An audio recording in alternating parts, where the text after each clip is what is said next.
Hey guys, today I've got a pretty neat little freezer here. It's actually not little, it's 16 cubic feet. That'll hold quite a bit of beef, deer, vegetables, whatever you're stocking up on. This thing is in immaculate condition.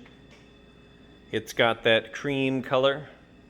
You can see the Amana 16 cubic feet. It is frost free. I'll go ahead and open it up for you. I've got the little thermostat here. Not very, been fanning the door a little bit, but if you can see it there, it's sitting about -10. There are a couple frozen bottles of water.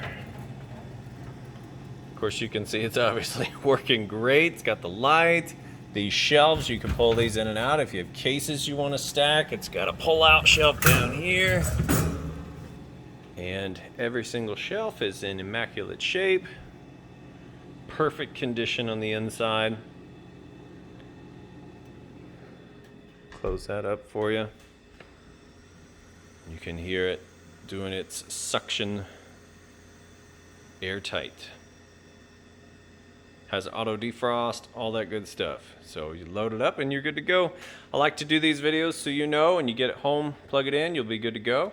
That's how I like to spend my money, so that's how I like to sell my items. I do appreciate you taking the time to watch this video. If you have any questions, feel free to reach out. Thanks and have a great day.